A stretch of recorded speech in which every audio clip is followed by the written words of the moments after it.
relatives for opening up with a prayer. And of course, we always like to acknowledge our relatives for the territory that we're on. So thank you again for being here and opening us in a good way. The second thing I'd like to do really quickly is acknowledge our panel tonight. I don't know if you've noticed, there's a picture that's been going around that the U.S. government has, the administration that is making decisions on behalf of the U.S. citizens. And there's a picture saying, what's wrong with this photo? And if you look, there's all men in that picture. If you look at our panel, we have all women up here. So I want to invite you.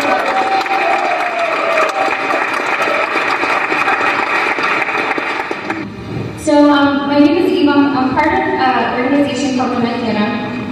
And our organization is a nonprofit 501c3 that is, really our 501c3 serves as a vehicle for our traditional community. So our community looks much like this, where the women are really at the forefront of decision making, and the families are the ones who make the decision on behalf of us. And so a lot of the work that we do out of Tonatierra, which also serves as an embassy for Indigenous peoples, is really guided by a traditional community.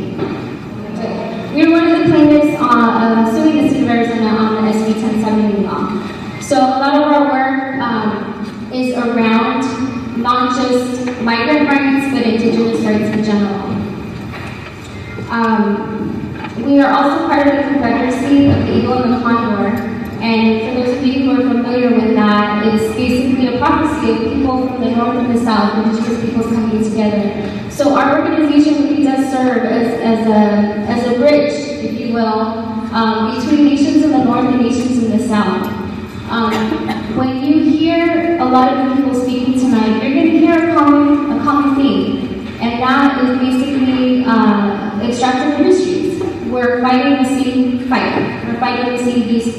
We're protecting the same water. And this is something that's common not just here in the so-called US, but also on an international level. The same Canadian mining companies that are mining in Canada are also down in the south of Guatemala. They are inflicting violence against Indigenous women. They are the same companies and land camps that are in Canada are also in Guatemala. And I've had, I've been fortunate enough to work on an international level. And as amazing as the experience is, it's also very disheartening because you hear the same stories coming from all different Indigenous communities, not just here in Africa, in Asia, in the Pacific, in the Arctic. Our stories are the same. We're fighting the same colonial institutions, the same corporations, the same mining companies, and it's a global issue. And the thing about Indigenous peoples is it's not just us trying to protect the world for ourselves. It's for everybody. It's for humans. It's for all kinds. And so we're really glad that and really happy that the Green Party approached us when they brought in Winona. Because they wanted to talk about Indigenous issues, right? And we all know about Standing Rock. We all know about the issue that's happening in Standing Rock. As a matter of fact, many of us came together. We met at a protest. We met at actions that were happening around Standing Rock. And we started organizing together and said, how can we help each other? We have a lot of issues that are similar here in Arizona.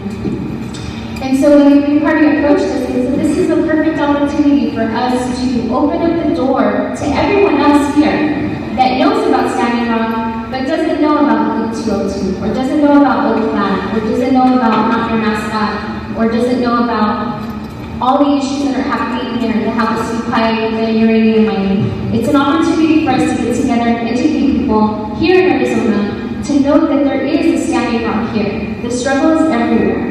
And so we are very honored to have your ear tonight, to have you listen to all of these amazing women who are going to be coming up and speaking on behalf of each individual group. And so with that, I'd like to invite Amanda Blackforce from the Arizona Rally Against Native Mascot.